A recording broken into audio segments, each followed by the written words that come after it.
Hello, friends and neighbors. Welcome to episode 47 of Ray and Benny Talk Sports, the Cliff Roseborough edition. Do you know who Cliff Roseborough is? Nope. He was a former halfback for the Bombers who went to Saskatchewan and played a little ball and then played for the Regina Roughriders and then came to the Bombers in 1934 and won cups in 35, 39, and 41. And he also officiated like 12 Grey Cups. Wow, that's pretty cool. A little bit before my time, but... Legend for 47. Yeah, that's pretty good. Do you have any athletes that you can remember 47 that come to mind? No. It's a hard one. Yeah. How about your GM, John Lynch? Yeah, there you go, yeah. But he was a Tampa Bay Buck, so I don't remember that one too much, so... Well, how about the Steeler? Or Denver, I guess. How about the Steeler, Mel Blount? Yeah. They changed what number was Palomalu? 42. 42. Remember episode 42, the Palomalu? Yes. Yeah. Sheesh. Talking about great NFL defenders, we're going to look at the top 4 Rudge Eschers going to 2022. Check out our last episode. We talked about the top 4 QBs in our Mount Rushmore. We got some hockey to talk about. Winnipeg's own Johnathan Toews, Brandon's own Sheldon Kennedy with some words on Hockey Canada. The Winnipeg Jets are rounding out their coaching staff, my friend. Yeah, exciting times. Yeah. I don't know. We'll see. We'll get to that. And of course, we have our week 8 predictions for the CFL. Don't forget to smash that subscribe button. Hit that like. We need the likes until the end of August and beyond that. And also leave your comments. Benny, where can they find us on social media?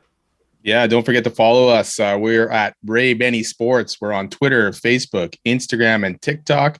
And don't forget, we have probably some more tickets to give away coming up soon, and then we'll have some more contests later in the year.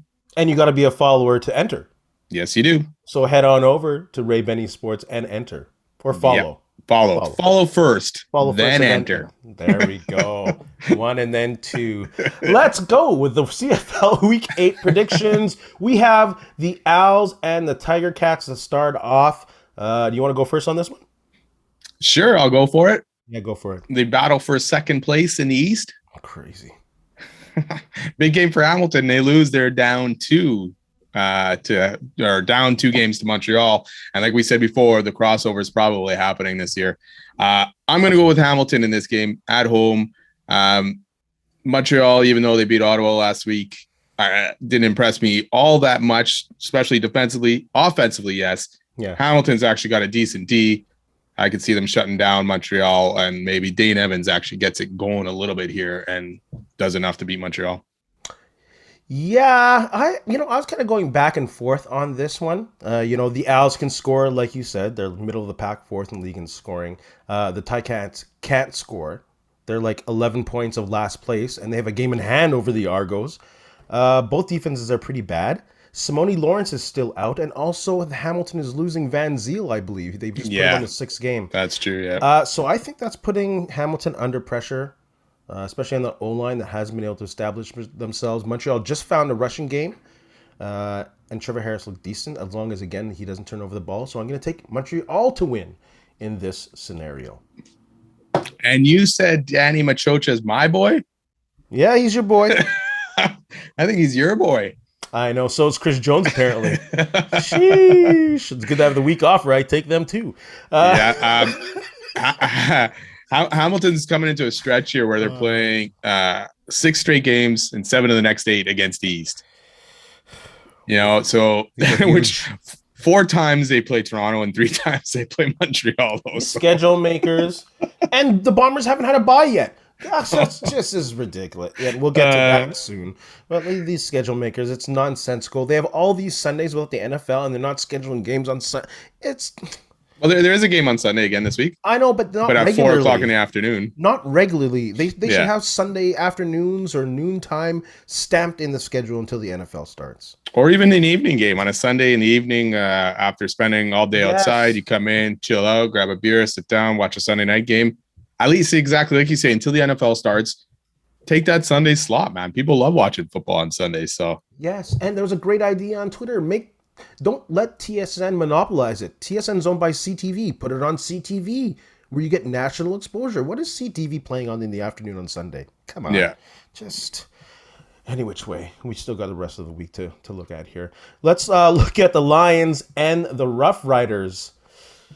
This is a good Friday night football game. Depends, Cody Fajardo going to play or not? He's practicing. He looks like he's going to play, but he says he's going to play. Dickinson says he's going to play. Yeah, Dickinson. I don't even know who's running that team anymore. If Dickinson is or the players are at this point. So, and the thing is, I mentioned it's a ligament damage. Yeah, and I get it. It just reminded me of our interview with Chris Walby and how he said, his knee was kind of wonky, and then he just had one bad step and his knee exploded. I get it. He was late in his career, but Fajardo's still 30. And what if that happens? Yeah, it's what is it? Just a ligament issue, I guess. Maybe a sprain or something like that. But yeah, that thing tears, his season's done. Yeah. And right now, you can possibly, just the way the East is going, you can almost risk having him sit for another game, right? To get healthy before Labor Day starts to hit, and then the season starts to get critical at that point. The East is there for the taking, especially if Montreal wins tomorrow. Yeah. Hamilton's still stuck at 1 win. Totally. And Saskatchewan's at 4. So you got 3 games in hand. I know you don't want to give anything away at any point, but if you want your starting quarterback to be healthy, unless they're going to end up trading for Vernon Adams though at some point or something like that. But, Yeah, and the BC Lions defense is good. Yeah. They've allowed just a little over 100 points so far this season. So it's not like, and they showed last week, they only allowed Hamilton 12 points, as bad as Hamilton is. The only game that D has really looked bad against is against the Bombers, who have done some damage in this league over the last few years. So these teams also play each other 3 times in the next 5 weeks. So it's gonna be an interesting thing too for Saskatchewan. You don't want to get too far behind in that race for that 3rd place. Although maybe crossing over to the East might be the easier path to get to the Grey Cup for them in Mosaic this year. Yeah, I think the only way that Saskatchewan has a chance to win this one is if they establish the running game. Not that the BC has a bad running defense, but they're very good against the pass. And I don't think Saskatchewan, with an injured Fajardo, Duke Williams coming back still, even though they have a lot of people that are questionable and out on that injured list. It's a long list. So I'm going to go with the Lions to win on Friday Night Football. The Lions haven't won in Mosaic since 2016. I didn't know about that stat. Should I change my mind? No, because I'm going to pick BC as well. So okay, good. But I just found that interesting. That's 6 years that they haven't won a game there, and I know they've been terrible for a few of those. And Saskatchewan this year is 3-1, but they just did lose last weekend to Toronto. So yeah, I'm still going to stick with BC as well. I think their offensive firepower is just going to be too much, and ailing Fajardo, who needs his legs to help him out, does not help Saskatchewan obviously at all. And I think not that BC doesn't have to try here. I think they have to make an effort of getting Rourke to run the ball. Designed. They didn't do that much last game. And I think they do because Saskatchewan really pins their ears back and rushes the quarterback. And if they can get them thinking about Rourke taking off, I think that'll take care of the pass rush and open things up for BC. Yeah, for sure. I agree with that. I expect Rourke to kind of – he's been okay the last couple of weeks, but he's been throwing as many INTs as touchdowns almost. So we'll see with that Mosaic field if it's filled. It'll be another test for that rookie to see if he can play in a loud stadium. Yeah. Let's talk about our Winnipeg Blue Bombers facing the Stampeders in a huge Western heavyweight tilt. This is a hard one to pick for me. I think for me as well. Huge. It's huge that Kadeem Carey and Malik Henry might be dealing with COVID. I don't know the exact. It's a little blurry with these COVID, sick, illness distinctions going on injured list. But if those two can't participate, that'll be huge. Did Derek Dennis come back as well, and Jameer Thurman, are they back? Dennis is back, I think. Okay, on their defense, yeah. Yeah, because but the Bombers again are also facing a bunch of injuries right now too, right? You got Augustine didn't practice, Neufeld didn't practice, Jeff Gray didn't practice, Ellingson, Jeffco, all still out today. Yeah.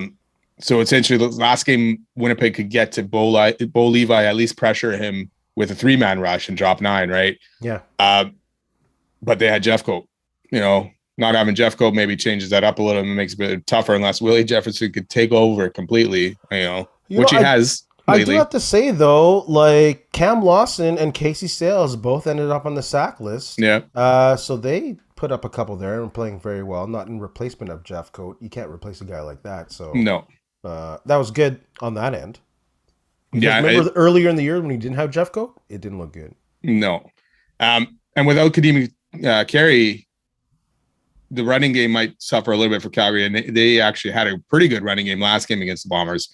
Mm-hmm. So that'll definitely help the Bombers D a little bit, especially if you only got 3 linemen. That running game is probably going to open up a little bit of holes, and you're going to rely on those linebackers to make sure that they get those tackles in behind. So if they want to keep that same formula, be interesting. This game is toss-up right now to me, kind of being in Calgary, all the injuries. If Bombers get Ellingson, Gray, or even Neufeld, Gray, who else am I missing here? Jeffcoat back, then I think they probably win, especially if Calgary have injuries. Yeah. If Calgary get their guys back and Bombers are missing these guys, I'd probably pick Calgary. So Ellingson is huge. Calgary is not very good against the pass. They're not very good against the pass. So if they get Ellingson to open up the field, I think that'll be huge. A crazy stat that I read on CFL.ca is that Dickinson is 12-2 after the bye. Yeah, that's another factor. So there's some nice rest there, but you know what? I think this will be a defensive battle, and I think in the end, when you have those, it comes down to who has experience in winning in crunch time. And I wrote earlier on that I'm taking Calgary, but I'm going to take the Bombers. Boom! I changed it up like 5 minutes ago. I'm taking the Bombers. Don't change your mind, bro. I'm not going. I feel like the Bombers are kind of running a bit on fumes right now. Hey, that's what we talk about with the no bye yet. Yeah, the injuries are going to catch up a little bit to them right now. They even brought back Kelvin McKnight, receiver there too, right? He could be a factor. He could be a factor. At least it's someone who knows the system, and it's not like someone new that has to figure it out as it go, right? So that's true. I'm going to give the slight edge to Calgary, unfortunately, and pick them to win at home. I was going with Calgary too. Yeah. I was going with Calgary too, and they very well could. Just something inside of me said, every time I go with my heart, it's the same something inside of me that told me the Jets were going to win the Stanley Cup. I don't know. If the Bombers get their guys back and Calgary miss guys, then I can see the Bombers easily winning this game too. To me, it's almost a coin flip at this point. Yeah, it's going to be a good game. It's going to be a good game. Good old Friday night football. Let's Friday night. Saturday football. night. Sorry. Oh yeah, we already talked about Friday night football. I was about to go to the Friday night football from TSN. Next week I'll do it. Let's talk about the last matchup: Redblacks Argos. I really don't have much to say about this. Toronto's starting to come into form. Harris is looking good. 3 last names is starting to get a little steady. He's up there like in Argos all-time leading passers. He's top 5 for yards. Yeah, and he's 6-0 against Ottawa. And the Redblacks are 0-6. It's a recipe for disaster. 6 or 7? No, 6. They had a bye, right? They've had a bye, not like the Bombers. They had a bye. It's Ottawa will have a question mark at QB until Mazzoli's back. So I'm taking the Argos. Yeah, Lapo still wasn't totally decided if it's going to be Caleb Evans or Arbuckle. Why? Just play. I wouldn't blame any of these losses on Evans at all. Yeah, he makes mistakes, but so does Lapo. I would still stick with Caleb Evans and see what you got with the guy. I agree. Right? So yeah, I'm going to pick Toronto as well. So Toronto's also 8-2 at BMO Fields going back into last season. So it's a pretty good stretch of wins there. So too bad no one's there half the time to watch it. Hopefully they can start filling up that stadium if they're winning games. 8-0, that's usually like a 4-year stretch, and you're like last year. Since last year, they're any which way. I'll talk about the schedule all year long. Friends and neighbors, don't forget to put your picks on Week 8 in the comments section as well. Let's talk some hockey. Let's talk some Manitobans. Let's talk Winnipegger Johnathan Toews not being excited about being in rebuild mode. We heard through a recent interview. What are your thoughts on that? Would you be excited about that if you were 34 and your GM told you you're in a 5-year rebuild process? This is year 15 for him? Yeah. No, I'd be upset too. I mean, it depends. Like, how much does he have left in the tank anyways, right? He missed a season 2 seasons ago. What did he have? Only about 30 points last year or so, under 40 for sure. So yeah, he doesn't have a lot in the tank left either. So he may only have a couple seasons left in him, and he may end up being, the third line center role kind of thing. And I'm sure he would probably want to play on a contender. Maybe in Winnipeg. Not a contender, but maybe in Winnipeg. I don't know. I'd love to see him in Winnipeg in his last couple of years, but the problem is this year he's still making $10.5 million. So Chicago's gonna have to eat a lot of that salary if they want to get rid of him at all. And really, you're probably not getting much assets back in return. But the fact that Chicago, traded Doc, traded DeBrincat, like they just wiped it all out, Hagel. But if they win the lottery and get Bedard, does that quicken their rebuild process a little bit? No. Yeah. Their chest is bare. They got rid of everybody. These guys who are young and talented, they traded them to other teams. That's ridiculous. It's a clear sign that they're ready to move on from Kane and Toews. And I think actually both sides are being pretty respectful on this. I think Kane can see the writing on the wall. I think their GM has wrote it very clear that he's moving on. They probably won't re-sign them unless they're going to get a bottom of the barrel deal. So Kane's probably out. But at least there's respect there because there's loyalty. Unlike you hear things like PLD who are, well, I don't know, I got to talk to people. I might have a family in a year or two. You know what I mean? And I get it. He doesn't know what he's having for dinner. They're at in 3 o'clock in the afternoon either. So they're in different stages of their career, but at the same time, there's a level of loyalty that's just not there, which I kind of appreciate in this situation, but still. You got to have it because you're not going to just, dump Toews or Kane anywhere. And they'll probably hang on to him unless Kane and Toews say, hey, I'm done. Move me because I want to see what else is out there before. Kane's probably got a few more years in him for sure. He's still putting up points. He had over 90 last year. He's still looking at Toews. Probably different story. Toews may have, like I said, a couple more years only left. Maybe he's only got one left, and he probably doesn't want to go out on a losing team. And the way Chicago dumped guys, how many wins are they going to end up with this year? I can't see very many. And that's the thing that's embarrassing. He's called the situation exhausting year after year, seeing these young players leaving or, not being able to establish a core. So that's the funny thing is, Kirby Dach is young. Yeah. DeBrincat is still young. Yeah. Why are these players not part of your actually rebuild process? Why are you starting from ground zero basically here? I think Kyle Davidson already has an ego and he wants to make his own lineup. And I think it's going to hurt him in the long run. There's going to be a lot of losing in Chicago for a long time, my friend. Well, yeah, especially if this goes wrong, and it will. And really for it to go well, you need to get that first overall pick and have a decent player there that's going to be able to help your franchise. I mean, look at New Jersey and getting those first overall picks. None of them have turned into superstars, right? So their process is even slower, right? Absolutely. So, and look at Edmonton, how long it took, even with all those first, except for McDavid. I mean, most of them have not done anything to be a first rounder or first overall pick. So it'll be interesting to see. At least one team will be worse in the Central Division than the Jets. Poor Toews. And the Coyotes too, actually. Let's move on to Brandon, Manitoba's own Sheldon Kennedy, who made some comments on Hockey Canada. Could I just say the quote that he left on Twitter? Yep. The same people with a new plan expecting different results is the definition of insanity. I call for the resignation of Hockey Canada CEO Scott Smith, his leadership team, and the board of directors to resign and step down from their positions immediately. Enough is enough already. Totally agree. We talked about this too, that everyone should have been cleaned out of there. Yeah. Scott Smith came out today and said he's not resigning. What a clown this guy is already. And I know I shouldn't be insulting people who I don't know, but still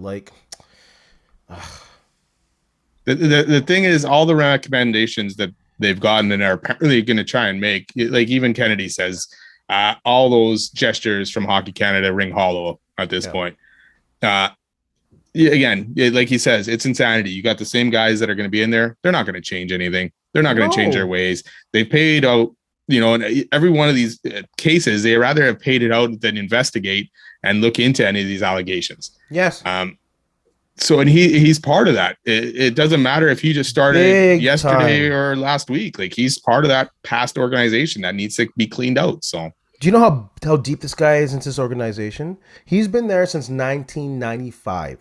He yeah, was responsible for dealing with long-term sponsorships with a main purpose of not having to depend on government funding. So, not having to depend on government funding allows you a little more autonomy, meaning you can do what you want. So that's the garbage that helped establish this culture. Why the F wouldn't you step down and get out of there, man? oh, for sure. And I mean, at this point, why even not get fired at this point? Exactly. I guess the only problem with the firing is he probably still ends up getting paid or get some kind of severance out of this crap. Absolutely. So resignation is probably the best step for these guys to take at this point. And then you're hearing that people in Sport Canada knew about these cover-ups. So who's holding them accountable? Nobody, because they're scared that this multi-million-dollar corporation, Hockey Canada, can do without them, can do without Sport Canada, and they can with all the money that they have. Well, yeah, they got a lot of money sitting in the coffers there, anyways, and even though they've paid people out, they're still set for. I think you talked about this a couple episodes ago. They're still set for a very long time. Yeah. It's crazy. It's crazy. So, but totally agree with Kennedy here. Nothing will change unless it's a brand new board or brand new foundation or what, yeah, new people in there. Outside people. Yeah. Without the connection to hockey. It's what a joke. Continuing with hockey, let's talk about the Jets.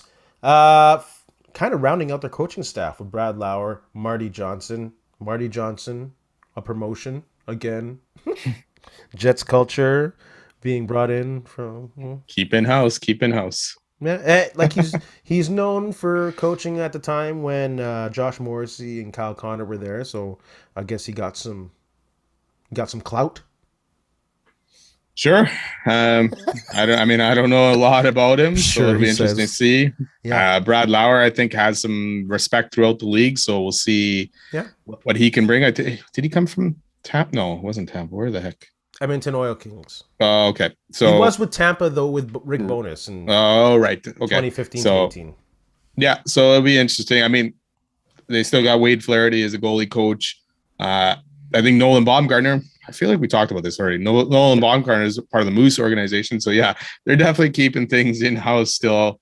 Obviously, Arneal is there too. So, you love it. You love it. I just read today there's another player that they tried to sign and they made what's his name? I can't remember now. He ended up signing with Pittsburgh, but they made him a lucrative offer, and he took less to just go back to Pittsburgh. So was free beer included in that lucrative offer? Yeah, maybe they should offer the free beer to Dubois. Maybe that's why he's mad. Goodness gracious. Let's do a little bit NFL talk. Last week, we talked about the top 4 QBs going to the 2022 season.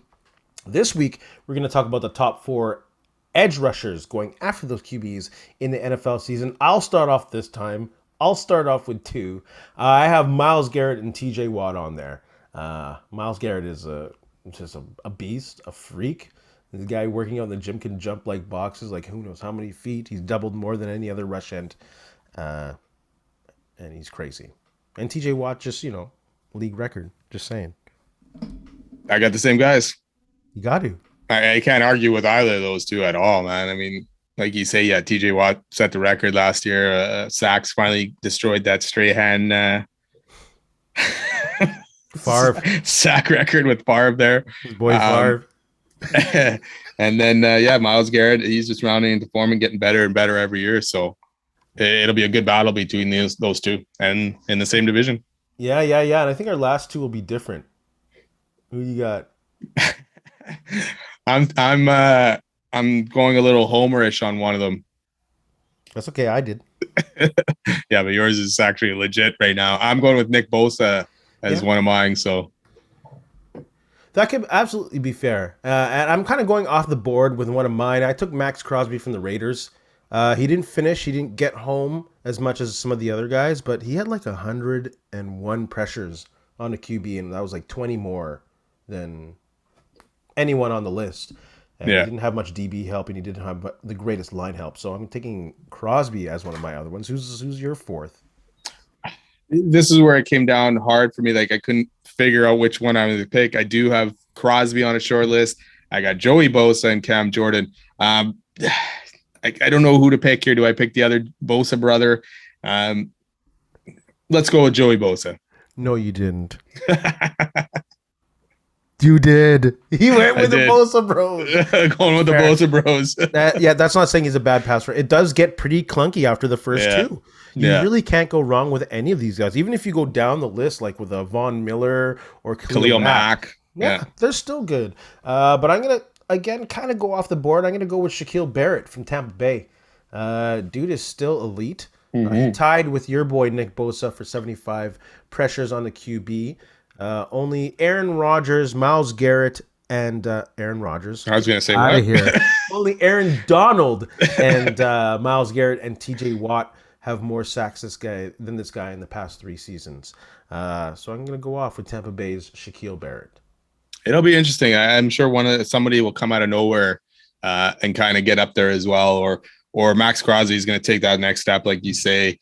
I'm interested. I'm excited to see what Bosa can do now that he played a full season last year, second full season in a row. I know he played already a full season out before that, but hopefully with his D-line set and guys coming back and all healthy, he'll be able to take that next step as well. He's coming close to a contract extension, so he'll definitely want to ball out. Can we talk about Aaron Rodgers' look for a second? You can talk about it. I don't want to talk about it. I'm just kidding. That was something else. What a guy, eh? Aaron Con Rodgers. That doesn't work. Benny, you got a brickhead this week? I do. I'm giving it out to Craig Dickinson, the head coach of the Saskatchewan Roughriders. This guy. Dude, stop whining about refs. Stop just complaining that they're not making calls or having calls not go your way because of the situation that happened a few weeks ago. Take control of your team, man. Teach some freaking discipline in there. Craig Dickinson, you're my brickhead of the week, man. Yeah, man. If they don't make that Grey Cup, he's not going to be there next year. No, he's not going to be there this year. He's losing so much control of that team, and it's ridiculous. You know, the stuff that's been coming out of his mouth lately. Sorry, Saskatchewan. Yeah. Sorry, Saskatchewan. We got a couple shout-outs this week. I'm going to go with a shout-out to Les Maruo of the Winnipeg Blue Bombers for getting his first sack in the CFL. Another great global player like Theodric Hansen, who's getting his opportunity with rotational snaps on the Blue Bomber D-line. Born in Japan, played most of his high school and college ball in the States. Got his first sack last game. So shout out to Les Maruo. Right on. Hope I said that right. Yeah, I think so. Right on. We missed this one a little bit earlier this week, but I'm going to give my shout out to Aaron Brown, Jerome Balke, Brendan Rodney, and Andre DeGrasse on winning gold in the men's 4x4 100 meter at the World Championships. First time in 26 years. That's pretty awesome. Man, what a race. And DeGrasse there at the end, he just gave, like, every one of them ran perfect laps. Like, I think they had their best time ever, or So, but just DeGrasse in the last one, like, he just was focused. Yeah. And he wasn't going to get caught there. Who was on that team that won it? Friends and neighbors in the comments section. Like, I'm going to assume it was maybe Donovan Bailey and Bruni Surin.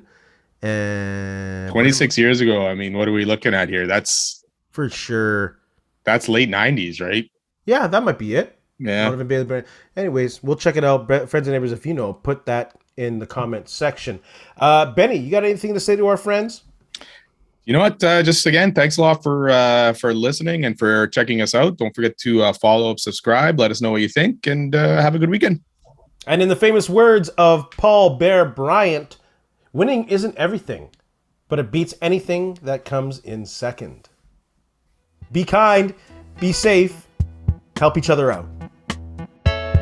Hey, friends and neighbors, don't forget to check us out online on Facebook, TikTok, Instagram, and Twitter at Ray Benny Sports. And And don't forget to check out our YouTube channel. Leave a like, leave a comment, tell us what you think.